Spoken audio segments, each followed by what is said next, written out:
अस्सलामुअलैकुम दोस्तों, आज हम एक ऐसी जगह जा रहे हैं जो शायद किसी ख्वाब में भी नहीं आई होगी। एक ऐसी सरजमीन जहां सर्दी इतनी शदीद होती है कि आपकी सांस हवा में जम जाती है, जहां रात 6 महीने तक नहीं खत्म होती, जहां दरख्त इतने घने हैं कि जंगल में दाखिल हों तो दिन को भी सूरज नजर नहीं आता, और जहां के लोग ऐसे हालात में न सिर्फ जिंदा रहते हैं बल्कि मुस्कुराते हुए जिंदगी गुजारते हैं। ये जगह है साइबेरिया। दोस्तों, साइबेरिया का नाम सुनते ही जहन में क्या आता है? बर्फ, ठंड, कैद खाने, वीरानी। मगर आज हम साइबेरिया का वो चेहरा देखेंगे जो किसी ने शायद आपको नहीं दिखाया। वो गांव जहां चूल्हे जल रहे हैं, बच्चे बर्फ में खेल रहे हैं, दादियां गर्म सूप पका रही हैं, और लोग इस मुंजमद दुनिया में एक ऐसी जिंदगी गुजार रहे हैं जो हमें हैरान भी करती है और मुतासिर भी। क्या आप जानते हैं कि साइबेरिया में एक गांव ऐसा है जहां का दर्जाए हरारत -68 डिग्री तक गिर चुका है और वहां आज भी लोग आबाद हैं? क्या आपको पता है कि साइबेरिया के कुछ कबाइल आज भी हिरनों के रेवड़ के साथ सफर करते हैं और खैमों में रहते हैं? और क्या आप जानते हैं कि साइबेरिया की एक झील में दुनिया के मीठे पानी का पूरा 20% मौजूद है, और वो झील इतनी साफ है कि 40 मीटर नीचे तक नजर आता है। आज की वीडियो में हम ये सब कुछ जानेंगे। वीडियो आखिर तक जरूर देखें, और अभी तक सब्सक्राइब नहीं किया तो अभी कर लें। चलिए शुरू करते हैं। दोस्तों, पहले समझते हैं साइबेरिया है कहाँ और कितना बड़ा है। साइबेरिया रूस का वो वसीओ अरीज इलाका है जो यूराल के पहाड़ों से लेकर बहरुल काहिल तक फैला हुआ है। इसका रकबा तकरीबन 1 करोड़ 30 लाख मुरब्बा किलोमीटर है, यानी अकेला साइबेरिया पूरी अमेरिका से बड़ा है। अगर साइबेरिया को अलग मुल्क माना जाए तो ये दुनिया का सबसे बड़ा मुल्क होता, मगर यहाँ आबादी सिर्फ 4-5 करोड़ है। इतनी बड़ी जमीन पर इतने कम लोग। साइबेरिया को 3 बड़े हिस्सों में तकसीम किया जा सकता है। मगरबी साइबेरिया, जहाँ तेल और गैस के अजीम ज़खायर है और थोड़ी बहुत सन्नती तरक्की हुई है। वुस्ता साइबेरिया, जहाँ घने जंगल, वसी दरिया और कदीम कबाइल आबाद है। और मशरक़ी साइबेरिया, जहाँ बहरुल काहिल के करीब याकूतिया का इलाका है, जो दुनिया का सबसे ठंडा आबाद इलाका समझा जाता है। लेकिन असल बात यह है कि साइबेरिया के गांवों को समझने के लिए पहले ये समझना जरूरी है कि यहाँ सर्दी का मतलब क्या है, क्योंकि बाकी दुनिया की सर्दी और साइबेरिया की सर्दी में जमीन आसमान का फर्क है। दोस्तों, जब हम कराची में सर्दी की बात करते हैं तो 15-16 डिग्री पर लोग कांपने लगते हैं। इस्लामाबाद में 0 या -5 डिग्री सख्त सर्दी होती है, मगर साइबेरिया में -40, -50 और बाज़ जगह -70 डिग्री तक दर्जाए हरारत गिर जाता है।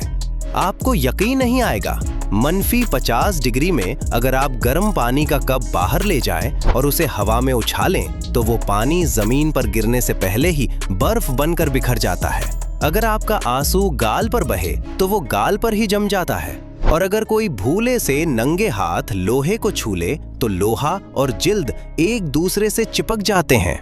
यहाँ सबसे हैरानकुन चीज ये है कि ऐसी सर्दी में भी साइबेरिया के गांवों में लोग पूरी जिंदगी गुजारते हैं।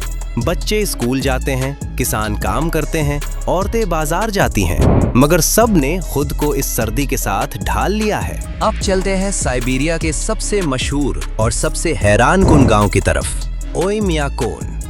दोस्तों, ओयम्याकोन ये नाम दुनिया के हर जुग्राफिये की किताब में मिलता है, क्योंकि ये दुनिया का सबसे ठंडा मुस्तकिल आबाद गांव है। ये मशरकी साइबेरिया के याकूतिया इलाके में है, पहाड़ों के दरमियान एक गहरी वादी में। और इस गांव में 1938 में -68.7 डिग्री रिकॉर्ड किया गया, और ये आज भी शुमाली कुतुब के अलावा दुनिया का सबसे ठंडा रिकॉर्ड है। ओयम्याकोन में 500 से कम लोग रहते हैं, ज्यादातर याकूत कौम के लोग जो सदियों से इस ठंडे इलाके में आबाद है। यहाँ की गाड़ियों को रात को कभी बंद नहीं किया जाता, क्योंकि अगर इंजन ठंडा हो गया तो दोबारा स्टार्ट नहीं होगा। यहाँ के कब्रिस्तान में कब्र खोदना भी एक बड़ा काम है, क्योंकि जमीन इतनी गहराई तक जमी होती है कि पहले आग जलाकर जमीन गर्म की जाती है, फिर थोड़ी खुदाई होती है, फिर दोबारा आग, और ये अमल दिन में कई बार दोहराया जाता है। आपको यकीन नहीं आएगा, ओयम्याकोन में चंद साल पहले एक बैरूनी मुल्क का सहाफी आया और वो अपने ऐनक को नाक पर नहीं लगा सकता था क्योंकि ऐनक का धात नाक को जमा देता। उसका कलम भी लिखते लिखते जम गया और उसका कीमरा चंद घंटों में बंद हो गया। मगर याकूत लोग यहाँ मुस्कुराते हुए चलते हैं, मोटे मोटे फर के कोट, चमड़े के जूते और रुई से भरी टोपियां पहने। ये लोग इस सर्दी के आदी हैं और इसी को अपना घर मानते हैं। लेकिन असल बात यह है कि ओयम्याकोन का गांव सिर्फ सर्दी की वजह से नहीं जाना जाता। यहाँ की जिंदगी भी अपने आप में एक दिलचस्प कहानी है। यहाँ के लोगों का बुनियादी खाना है गोश्त और मछली। सब्जियां इतनी ठंड में नहीं उगती। घोड़े, हिरन और मछली उनकी खुराक का मरकज है। ओयम्याकोन के बाजार में एक अनोखा मंजर मिलता है। मछली और गोश्त मुकम्मल जमे हुए बिकते हैं, बिल्कुल कुदरती फ्रीजर की तरह। कोई पैकिंग नहीं, कोई रेफ्रिजरेटर नहीं, बस बाहर रख दो, ठंड खुद महफूज कर लेगी। अब चलते हैं साइबेरिया के आम गांवों की तरफ, क्योंकि ओयम्याकोन जैसा इंतहा तो सिर्फ एक मिसाल है, मगर असल जिंदगी इससे मिलती जुलती है। दोस्तों, साइबेरिया के आम गांव लकड़ी के मकानों पर मुश्तमिल होते हैं, जिन्हें इस्बा कहते हैं। बिल्कुल वही जो हमने रूसी गांवों की वीडियो में देखे थे। मगर साइबेरिया के इस्बा घर रूस के मगरबी हिस्सों के घरों से ज्यादा मोटे और ज्यादा मजबूत होते हैं, क्योंकि यहाँ की सर्दी उन्हें मजबूर करती है। दीवारें इतनी मोटी होती हैं कि कभी-कभी 1-1.5 फुट मोटी लकड़ी इस्तेमाल होती है। खिड़कियां छोटी और दोहरी शीशे वाली होती हैं, ठंड अंदर ना आने देने के लिए। और दरवाजा हमेशा दोहरा, एक बाहर एक अंदर। दरमियान में एक छोटा बरामदा जो बफर का काम करता है, ताकि जब दरवाजा खुले तो सीधी ठंडी हवा घर में ना घुसे। यहाँ सबसे हैरान कौन चीज ये है कि साइबेरिया के घरों में पेच यानी बड़ा चूल्हा घर का सबसे अहम हिस्सा होता है। ये चूल्हा सिर्फ खाना पकाने के लिए नहीं, ये पूरे घर को गर्म रखता है। और कदीम जमाने में बुजुर्ग इसके ऊपर सोते थे, क्योंकि वो घर की सबसे गर्म जगह होती थी। अब बात करते हैं साइबेरिया के गाँव में सुबह की जिंदगी की, जो पाकिस्तानी सुबह से बिल्कुल मुख्तलिफ है। दोस्तों, साइबेरिया के गांव में सुबह का आगाज खास तौर पर सर्दियों में एक अलग ही चैलेंज होता है। जनवरी-फरवरी में तो सूरज बिल्कुल नहीं निकलता, या सिर्फ चंद घंटों के लिए और बहुत नीचे से निकलता है। बच्चे सुबह 8:30 बजे स्कूल जाते हैं अंधेरे में और वापस आते हैं तो फिर अंधेरा होता है। आपको यकीन नहीं आएगा, रूस में कानून है कि अगर दर्जाए हरारत -35 डिग्री से नीचे हो तो प्राइमरी के बच्चों का स्कूल बंद हो जाता है।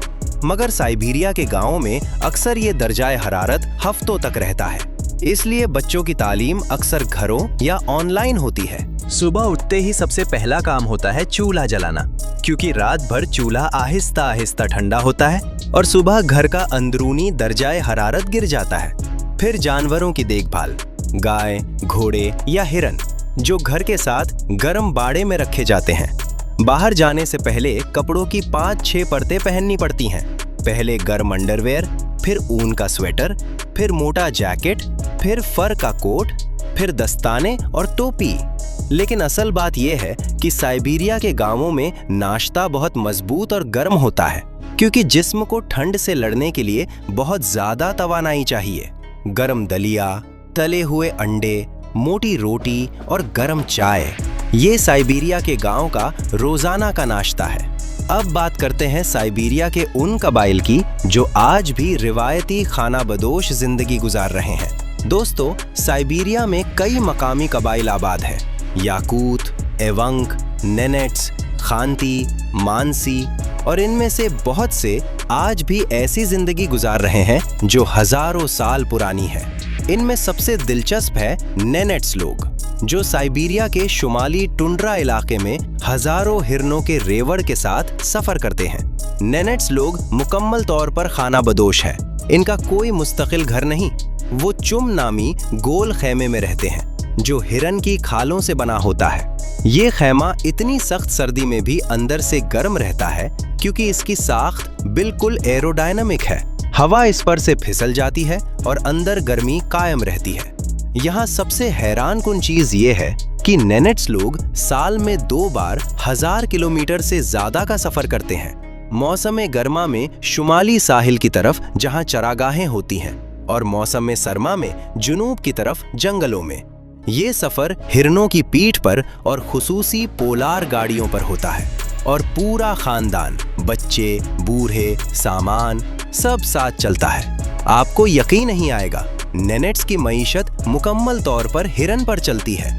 हिरन का दूध, गोश्त, खाल से कपड़े और खैमे और सफर के लिए सवारी, ये सब हिरन ही फराहम करता है। किसी जमाने में नेनेट्स के पास हिरनों की तादाद ही उनकी दौलत का पैमाना था। अब बात करते हैं साइबेरिया के गांवों की बानिया रिवायत की, जो हमने रूसी गांवों में भी जिक्र की थी, मगर साइबेरिया में इसकी अहमियत कई गुना ज्यादा है। दोस्तों, सारी दुनिया में लोग सर्दी से बचने की कोशिश करते हैं, मगर साइबेरिया के लोगों की एक मखसूस रिवायत है जिसमें वो पहले अपने आप को इंतहाई गर्म करते हैं और फिर सर्दी में कूद जाते हैं। बानिया यानी रूसी भाप घर साइबेरिया के हर गांव में होती है और ये यहाँ जिंदगी का लाजमी हिस्सा है। लकड़ी की आग से पत्थरों को गर्म किया जाता है, फिर पानी डाला जाता है, भाप उठती है, दर्जाए हरारत 100 डिग्री तक पहुंच जाता है। लेकिन असल बात यह है कि साइबेरिया में बानिया के बाद की रस्म और भी हैरानकुन है। बानिया से निकलकर लोग सीधे बर्फ में कूद जाते हैं। बाहर का दर्जाए हरारत -40 या -50 हो, मगर साइबेरिया के तजुर्बाकार बाशिंदे नहाते हैं बर्फ में, लौट आते हैं और फिर बानिया में वापस जाते हैं। वो कहते हैं इसके बाद जो ताजगी और सेहत मिलती है वो किसी दवाई से नहीं मिलती। और आपको यकीन नहीं आएगा, साइबेरिया में जनवरी के वस्त में बाकायदा ठंडे पानी की तैराकी के मुकाबले होते हैं। जमी हुई दरिया और झील में सुराख करके लोग तैराकी करते हैं। ये मकामी लोगों के लिए इतना आम है जितना हमारे लिए गर्मियों में स्विमिंग पूल। अब बात करते हैं साइबेरिया के गांवों में शिकार और मछली पकड़ने की रिवायत की, जो आज भी जिंदगी का अहम हिस्सा है। दोस्तों, साइबेरिया के जंगलों में रीछ, भेड़िया, लोमड़ी, सुनहरी चील और बहुत से दूसरे जानवर हैं। गांव के मर्द सदियों से इन जानवरों का शिकार करते आए हैं, न सिर्फ खाने के लिए बल्कि खालों के लिए भी, जो शदीद सर्दी में गर्म लिबास बनाती है। आइस फिशिंग यानी जमी हुई दरिया या झील में सुराख करके मछली पकड़ना, ये साइबेरिया की सबसे मशहूर रिवायत है। सर्दियों में जब सब कुछ जम जाता है, मर्द छोटी सी कुल्हाड़ी लेकर दरिया पर जाते हैं, बर्फ में सुराख करते हैं, डोर अंदर डालते हैं और घंटों सब्र के साथ बैठे रहते हैं। कभी कभी वो एक छोटा खैमा लगा लेते हैं और अंदर ही बैठकर मछली पकड़ते और साथ साथ चाय पीते हैं। ये उनके लिए तफरीह भी है और रोजगार भी। यहाँ सबसे हैरानकुन चीज ये है कि साइबेरिया में ओमल नामी एक मछली बहुत मशहूर है, जो सिर्फ बैकाल झील में मिलती है और जिसे दुनिया की बेहतरीन मछलियों में से एक समझा जाता है। ये मछली धुएं में सुखाई जाती है, स्मोक्ड ओमल, और साइबेरिया के गांवों में हर घर में ये मिलती है। अब बात करते हैं बैकाल झील की, क्योंकि साइबेरिया की बात बैकाल के बगैर नहीं हो सकती।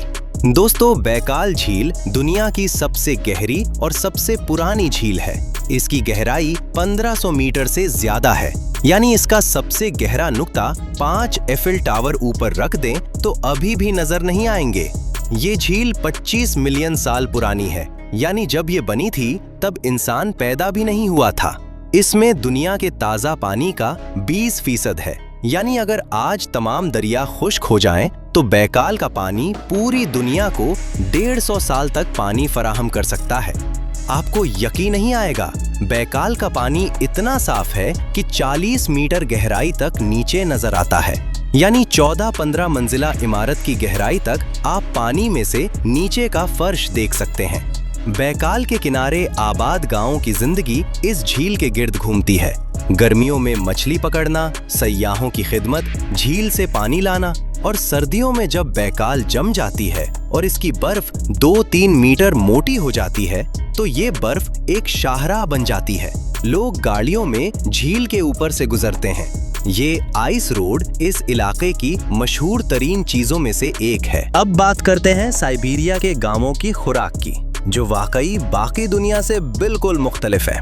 दोस्तों, साइबेरिया में इतनी सख्त सर्दी में जिस्म को बहुत ज्यादा कैलोरीज चाहिए होती हैं, इसलिए यहाँ का खाना बहुत गर्म, बहुत गाढ़ा और बहुत पुरतवानाई होता है। पेलमेनी, गोश्त भरे छोटे डम्पलिंग साइबेरिया का कौमी खाना है। ये असल में साइबेरिया की इजाद है और यहाँ से पूरे रूस में फैला। पेलमेनी बनाने की एक खास बात है। साइबेरिया के गांवों में सर्दियों से पहले खानदान के सब लोग मिलकर सैकड़ों पेलमेनी बनाते हैं और उन्हें बाहर ठंड में मुंजमद कर देते हैं। ये फिर महीनों तक खाए जाते हैं। आपको यकीन नहीं आएगा, साइबेरिया की सर्दी दुनिया का सबसे बड़ा कुदरती फ्रीजर है। ओखा, मछली का गाढ़ा सूप जो साइबेरिया की हर दस्तरख्वान पर मिलता है।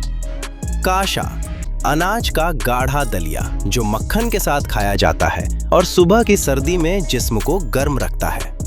और रियाजेंका, एक खास किस्म का खमीर शुदा दूध जो साइबेरिया में सेहत का खजाना समझा जाता है। यहाँ सबसे हैरानकुन चीज ये है कि साइबेरिया के कुछ मकामी कबाइल जैसे याकूत और एवंक कच्चा मुंजमद गोश्त और मछली भी खाते हैं।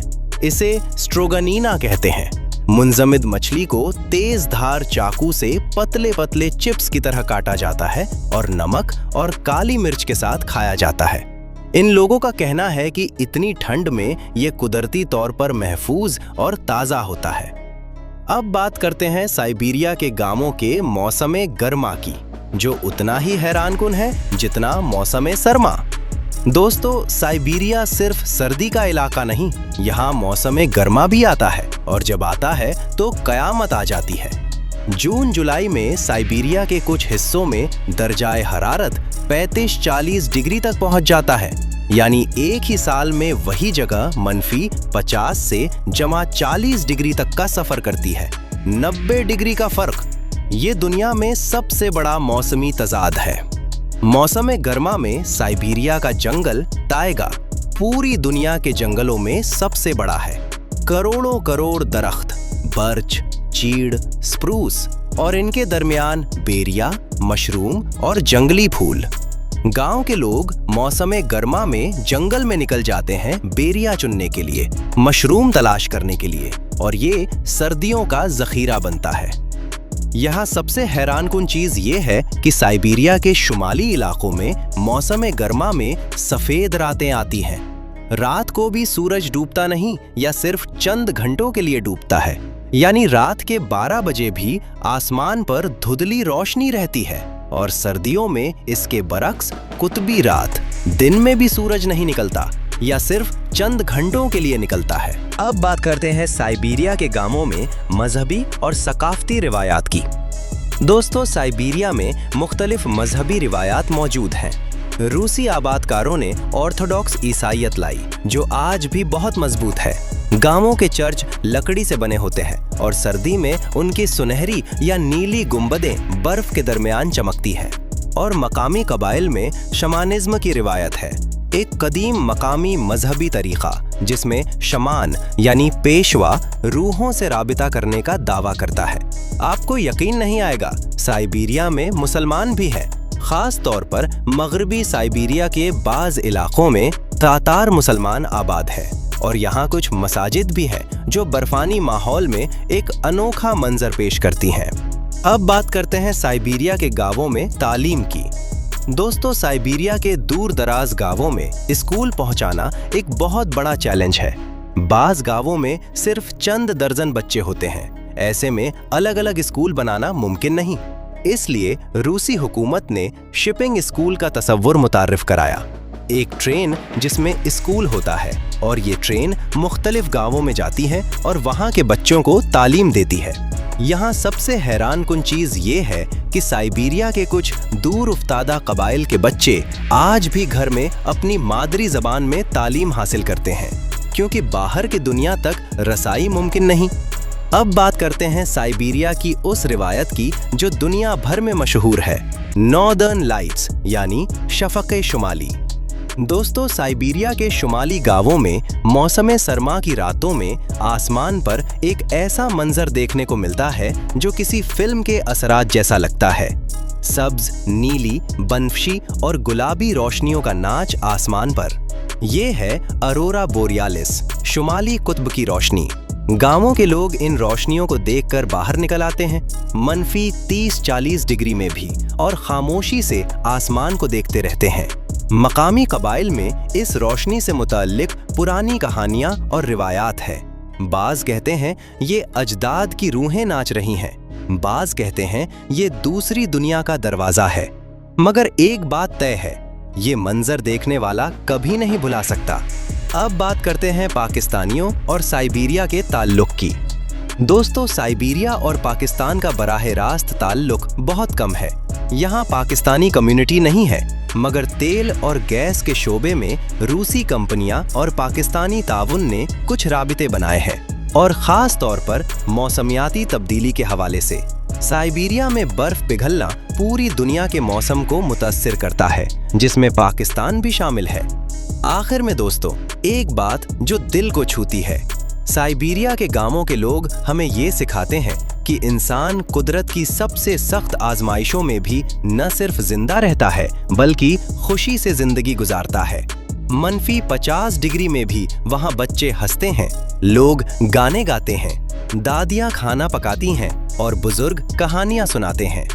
ये लोग हमें बताते हैं कि खुशी का ताल्लुक मौसम या सहूलियात से नहीं, खुशी दिल की चीज है और दिल को कोई ठंड नहीं लगती। नॉर्दर्न लाइट्स की वो सब्ज और नीली रोशनियां जो साइबेरिया के गांवों पर रात को नाचती हैं, वो गोया कुदरत का ये पैगाम है कि दुनिया का सबसे अंधेरा और सबसे ठंडा कोना भी बेनूर नहीं, रोशनी हर जगह है, सिर्फ नजर चाहिए।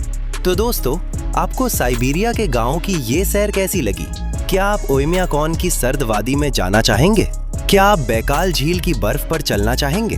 क्या आप नेनेट्स कबीले के साथ हिरनों के रेवड़ के साथ सफर करना चाहेंगे? कमेंट में जरूर बताएं। अगली वीडियो किस मुल्क या मौजू पर चाहते हैं, वो भी लिख दें। वीडियो अच्छी लगी हो तो लाइक करें और अपने उन दोस्तों को शेयर करें जिन्हें दुनिया के अनोखे इलाकों की सैर का शौक है। मिलते हैं अगली वीडियो में।